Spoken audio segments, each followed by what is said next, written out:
రెండవ అధ్యాయం మొదటి వచనం నుండి మనం చదువుకున్నాం.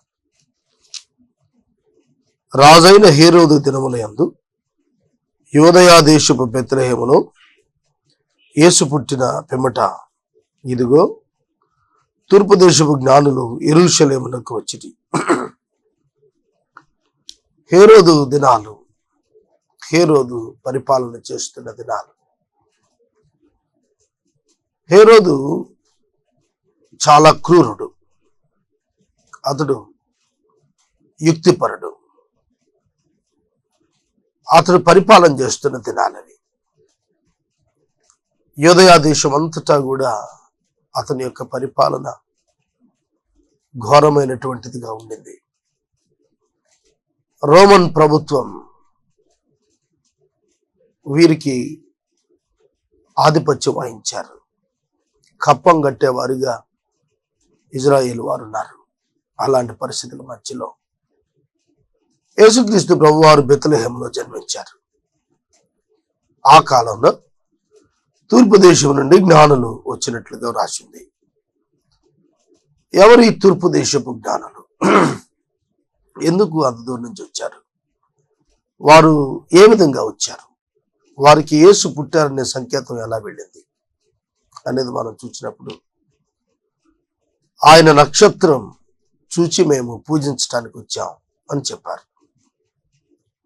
సంఖ్యాకాండం 24వ అధ్యాయంలో యాకోబులో నక్షత్రం ఉదయిస్తుంది అని చెప్పబడిన రీతిగా ఈ నక్షత్రం ఒక గొప్ప వెలుగు, భిన్నమైనటువంటి వెలుగు. సాధారణంగా నెబ్యులా పాలపుంతలలో ఉన్నటువంటిది కాదు. ఇది తూర్పు దిక్కున ఉన్నటువంటి రాజులు, జ్ఞానులు అంటే ఎక్కువ మంది అభిప్రాయపడింది బైబిల్ పండితులు, రాజులు. వారు వారి వారి పరివారాలతో తరలి వచ్చారు. యూదయ ప్రాంతానికి తూర్పు దిక్కుగా చైనా, ఇండియా, జపాన్ మొదలగు దేశాలుగా భావిస్తారు. ఈ తూర్పు దిక్కున ఉన్నటువంటి వారు ఎందుకు వచ్చారు? ఇది ప్రశ్న. వారికి నక్షత్రం ఎందుకు వెళ్ళి అక్కడ ఈ ఇన్ఫర్మేషన్ ఇచ్చింది? ఇది కదులుతున్న నక్షత్రం, యేసు వైపు వస్తున్న నక్షత్రం. ఈ తూర్పు దిక్కు యొక్క ప్రాముఖ్యత ఏమిటి అని మనం చూస్తే, ఆదికాండం గ్రంథం 25వ అధ్యాయంలో అబ్రహాము తన భార్య శారా మరణించిన తరువాత ఇసాకు రెబెకాను వివాహం ఆడిన తదుపరి అబ్రహాము కెతూరా అనే స్త్రీని వివాహం చేసుకున్నాడు. కెతూరాను వివాహం చేసుకున్న తరువాత ఆమెకు కుమారులను కన్నాడు. చూడండి, ఆదికాండం 25వ అధ్యాయం మొదటి నుంచి. అబ్రహాము మరలా ఒక స్త్రీని వివాహం చేసుకునేను. ఆమె పేరు కెతూరా. ఆమె అతనికి జిమ్రాను, యొక్షాను, మెదాను, మిదియాను, ఇష్బోకు, షువాహు అను వారిని కనెను. ఇక్కడ 6వ వచనం చివరికి వచ్చేప్పటికి, అబ్రహాము తన ఉపపత్నుల కుమారులకు బహుమానాలు ఇచ్చి తాను సజీవుడే ఉండగానే తన కుమారుడు ఇస్సాకు నొద్ద నుండి తూర్పు తట్టుగా తూర్పు దేశమునకు వారిని పంపివేశాను. ఇస్సాకు నొద్ద నుండి అబ్రహాము తన ఉపపత్నులకు పుట్టిన కుమారులను తూర్పు తట్టున తూర్పు దేశానికి తాను బ్రతుకున్న దినాల్లోనే బహుమానములనిచ్చి పంపించేశాడు. బహుమానాలనిచ్చి పంపించాడు. వారే ఈ తూర్పు దిక్కున అభివృద్ధి చెందిన రేస్గా చెప్పుకోవాలి.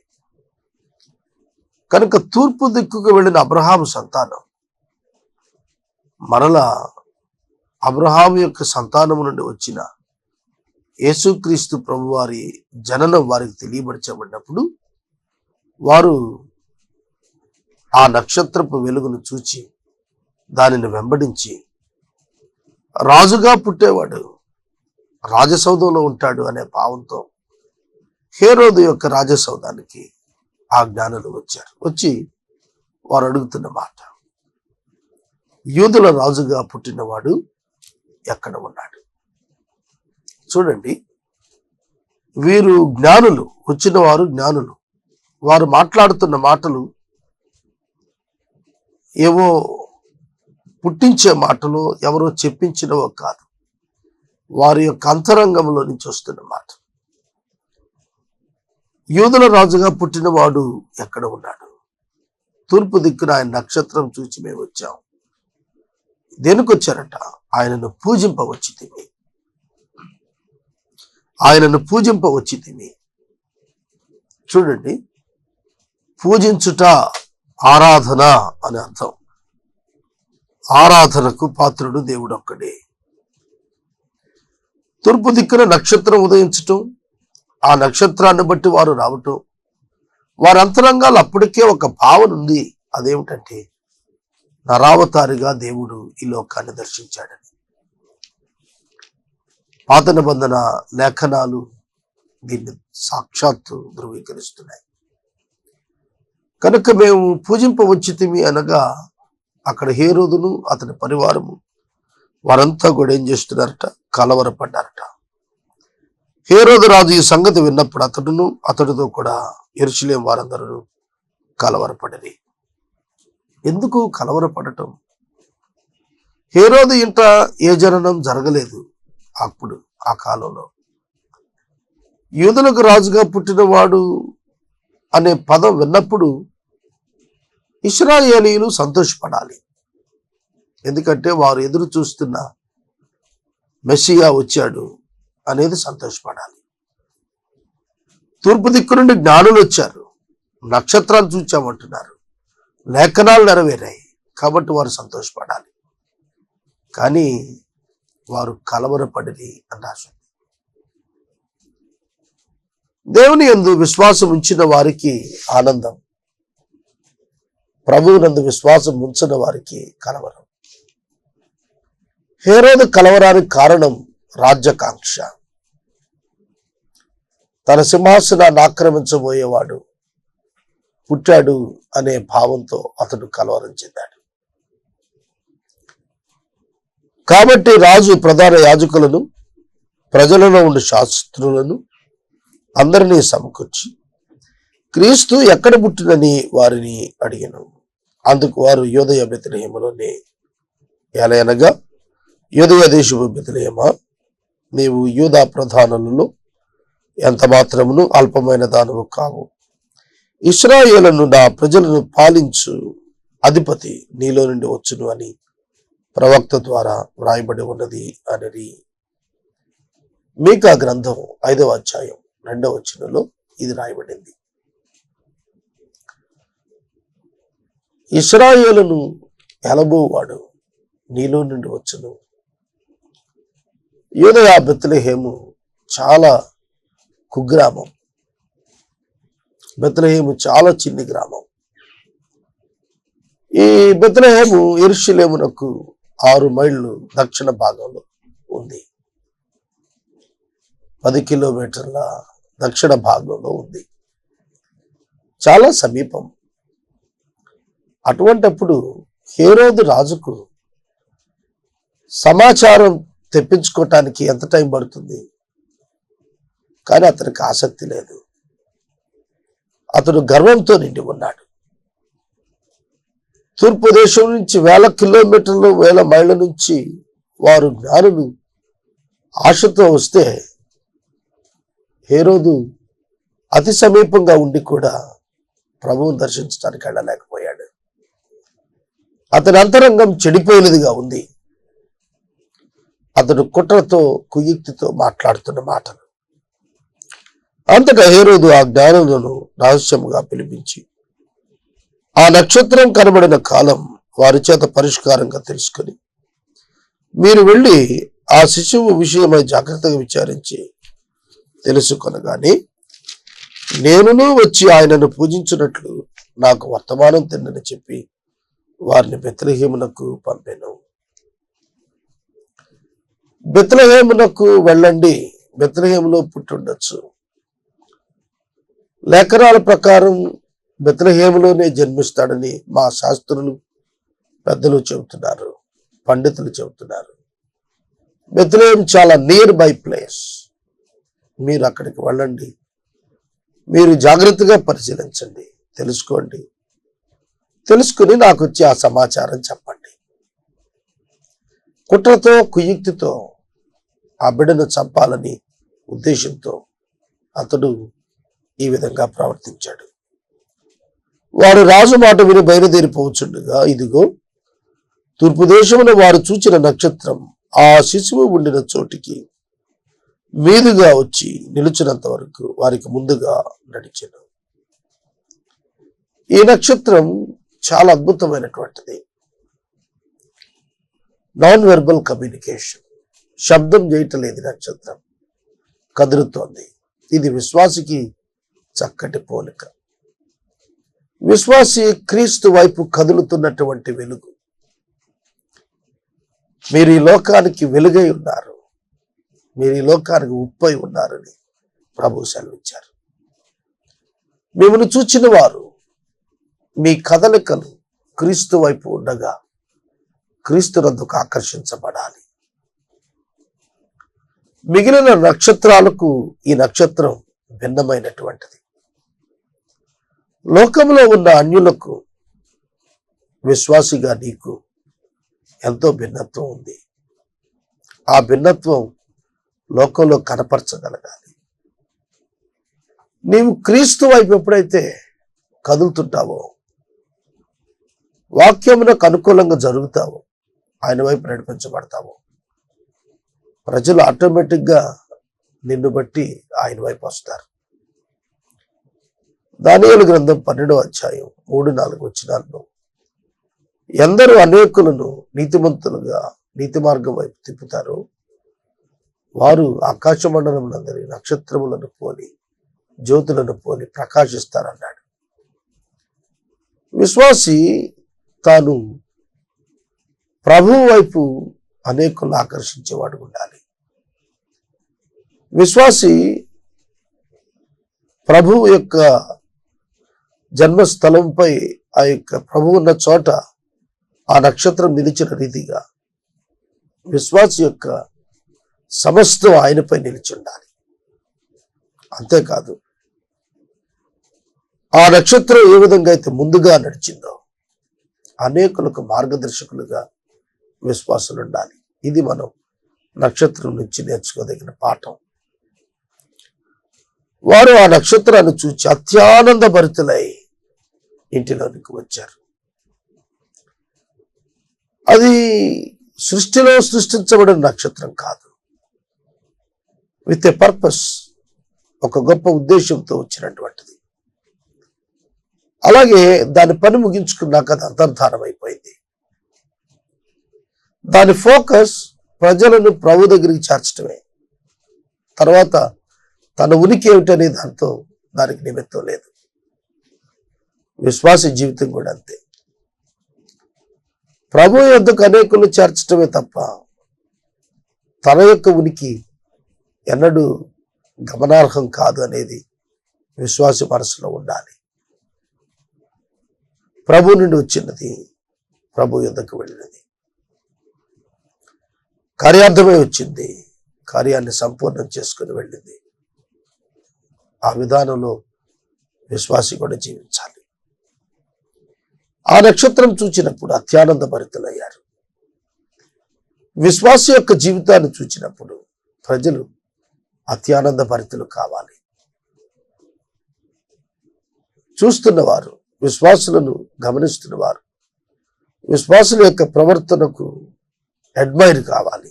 అట్లాంటి ప్రవర్తన విశ్వాసుల జీవితాల్లో కలిగి ఉండాలి. 11వ వచనం, ఇంటిలోనికి వచ్చి తల్లి అయిన మరియను ఆ శిశువును చూచి సాగిలపడి ఆయనను పూజించి, ఒక పసిబిడ్డ పొత్తుగుడ్డలతో చుట్టబడి ఉన్నటువంటి ఆ పసిబిడ్డ ఆ మరియ ప్రక్కనుండగా ఆ పసిబిడ్డకు సాగిలపడ్డారు, నమస్కరించారు, పూజించారు. ఎంత విచిత్ర సన్నివేశం ఇది. యేసుక్రీస్తు ప్రభు పసిబిడ్డగా ఉండగానే ఈ జ్ఞానులు సాగిలపడ్డారు, పూజిస్తున్నారు. సాధారణంగా ఎవరైనా పసిబిడ్డ ఎదుట సాగిలపడితే వారిని మనం అజ్ఞానులు అంటాం. కానీ వీరు జ్ఞానులు. దేవుడు నరావతారిగా వచ్చాడు. మానవులు చూడలేని వాడు చూచేటట్లుగా వచ్చాడు. అనంతమైనటువంటి దేవుడు ఒక పరిమిత శరీరంలోనికి వచ్చాడు. కనులారా అది చూచే భాగ్యం మాకు దొరికింది అని వారు సంబరపడి, వారు సాగిలపడి, వారు పూజించారు. ఆ తర్వాత వారు తమ పెట్టెలు విప్పి బంగారమును, సాంబ్రాణిని, బోళమును కానుకలుగా ఆయనకు సమర్పించారు. బంగారము, సాంబ్రాణి, బోళం. బంగారం సాధారణంగా రాజరికానికి గుర్తు, సాంబ్రాణి ఆరాధనకు గుర్తు, బోళము సిలువకు గుర్తు.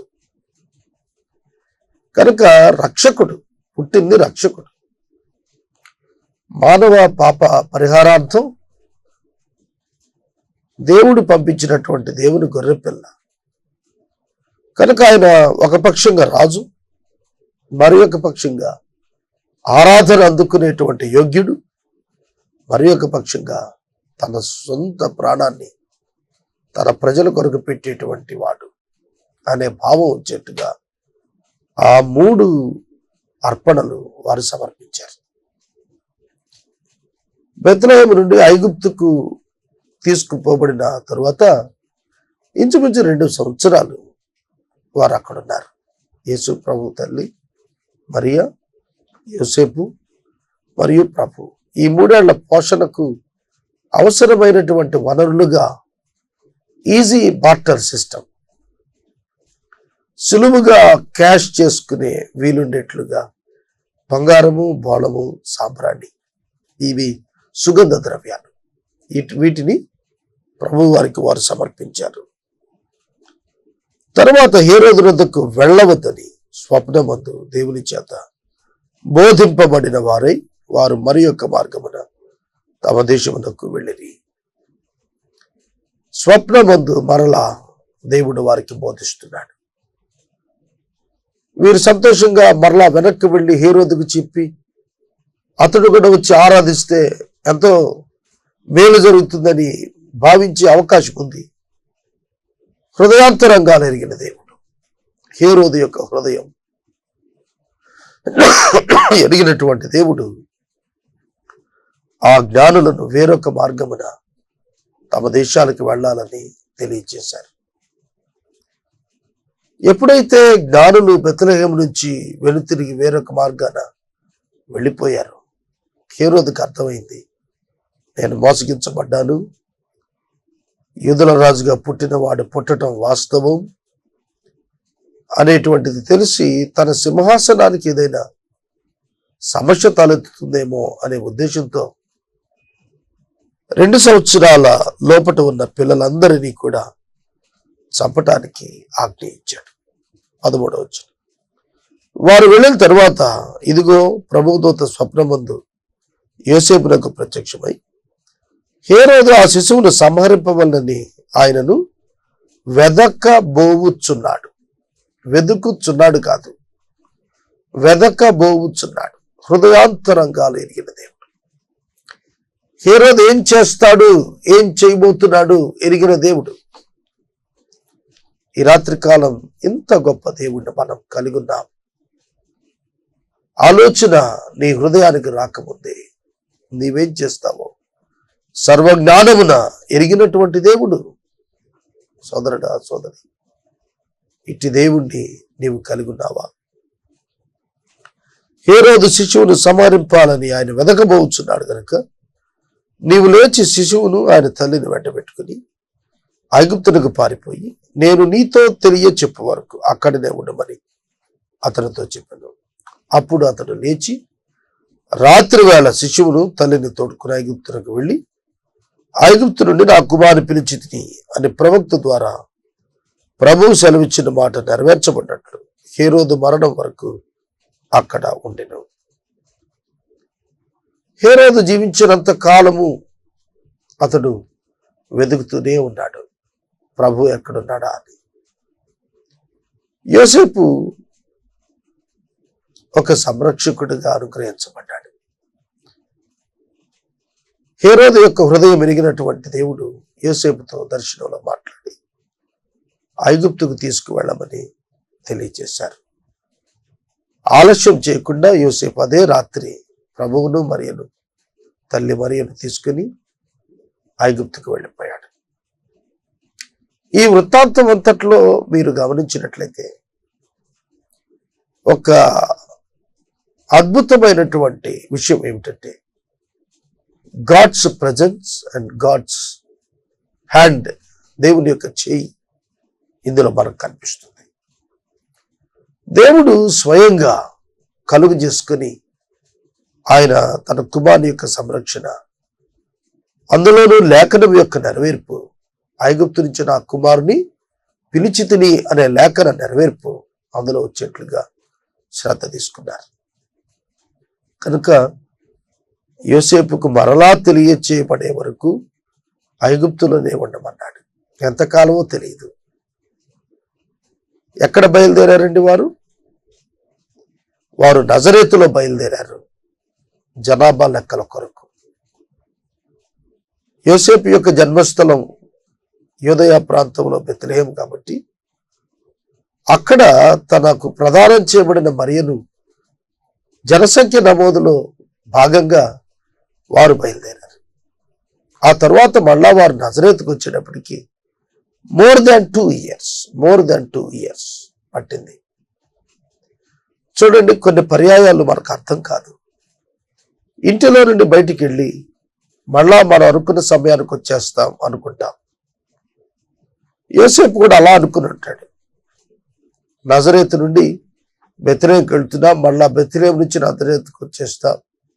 ఇటొక 3 మాసాలు, అటొక 3 మాసాలు, ఇంచుమించుగా 6 మాసాల్లో వచ్చేస్తామని అనుకుని ఉంటాడు. కానీ 2 సంవత్సరాలు పైగా ఇతని ప్రయాణం పట్టింది. దేవుని చేతికి అప్పగించుకున్న జీవితాలు ఈ విధంగానే ఉంటాయి. 16వ వచనం నుండి వాక్యాన్ని గమనించండి. యేసుక్రీస్తు ప్రభువారు బెత్లెహేములో జన్మించిన పిదప తూర్పు దేశపు జ్ఞానులు యెరూషలేము పట్టణానికి వచ్చారు. యూదుల రాజుగా పుట్టినవాడు ఎక్కడ ఉన్నాడు అని హేరోదును ప్రశ్నించారు. హేరోదు రాజసౌధంలో అప్పటికి ఎవరు పుట్టి ఉండలేదు. క్రీస్తు ఎక్కడ పుడతాడు అని హేరోదు తన పండితులను పిలిచి పరిష్కారంగా తెలుసుకుని యూదయ బెత్లెహేములో జన్మిస్తాడని నిర్ధారణ చేసుకుని తూర్పు దేశం నుంచి వచ్చిన జ్ఞానుల్ని బెత్లెహేముకు పంపాడు. తూర్పు దేశం నుండి యూదయ ప్రాంతానికి కొన్ని 100 మైళ్ళ దూరం కాలిబాటున ప్రయాణం చేసి వచ్చారు తూర్పు దేశపు జ్ఞానులు. 6 మైళ్ళ దూరంలో దక్షిణ భాగాన యెరూషలేమునకు ఈ బెత్లెహేము గ్రామం ఉంది. కానీ హేరోదు వెళ్ళటానికి ఇష్టపడలేదు. జ్ఞానులు వెళ్ళారు. నక్షత్రం మరలా వారికి పునఃప్రత్యక్షమైంది. ఆనందించారు. క్రీస్తు జనన స్థలానికి వచ్చారు. పసిబిడ్డను చూసి ఆనందించి సాగిలపడి పూజించి వారు తెచ్చిన కానుకలు సమర్పించారు. హేరోదు యొక్క మనస్సు, హేరోదు యొక్క భవిష్యత్తు ఎరిగిన దేవుడు తూర్పు దేశపు జ్ఞానులను వేరొక బాటలో వెళ్ళమని ఆదేశించారు. గత రాత్రి కాలం ఈ విషయాలు మనం చూచాం. 16 వచనం. ఆ జ్ఞానులు తనను అపహసించిరని హేరోదు గ్రహించి బహు ఆగ్రహం తెచ్చుకొని తాను జ్ఞానుల వలన వివరముగా తెలుసుకొనిన కాలమును బట్టి బెత్లెహేములోను దాని సకల ప్రాంతములలోనూ 2 సంవత్సరములు మొదలుకొని తక్కువ వయసు గల మగ పిల్లలనందరినీ వధించెను. అందువలన రామాలో అంగలార్పు వినబడెను, ఏడ్పును మహారోదన ధ్వనియు కలిగెను. రాహేలు తన పిల్లల విషయమై ఏడ్చుచు వారు లేనందున ఓదార్పు పొందనలక ఉండెను అని ప్రవక్త అయిన ఇర్మియా ద్వారా చెప్పబడిన వాక్యం నెరవేరెను. హేరోదు 2 సంవత్సరాల కంటే తక్కువ వయసు ఉన్నటువంటి పసిబిడ్డలను చంపమని ఆజ్ఞ ఇచ్చాడు. ఎందుకు ఈ విధంగా ఆజ్ఞ ఇచ్చాడు? 6 మైళ్ళు, it's a matter of 1 day journey, 1 దినం ప్రయాణం, ఇంకా తక్కువ సమయం. అంత సమీపం ఉన్న గ్రామంలో ప్రభు జన్మించినప్పుడు 2 సంవత్సరాల ప్రాయం కంటే తక్కువ ఉన్న వారిని ఎందుకు చంపమన్నాడు? తూర్పు దేశపు జ్ఞానులు అడ్వాన్స్గా 2 ఇయర్స్ బిఫోర్ వారి ప్రయాణం ప్రారంభించినట్లుగా కొందరు బైబిల్ పండితులు భావిస్తారు. హేరోదు యొక్క మనసు దుష్టత్వంతో నిండి ఉంది. ప్రభువును చంపాలని అతడు ప్రయత్నం చేశాడు. రామాలో అంగలార్పు వినబడింది. రాహేలు తన పిల్లల విషయమై ఓదార్పు లేకుండా ఉంది అన్నాడు. 2 సంవత్సరాల కంటే తక్కువ వయసున్న ప్రతి మగపిల్లవాడిని చంపేశారు.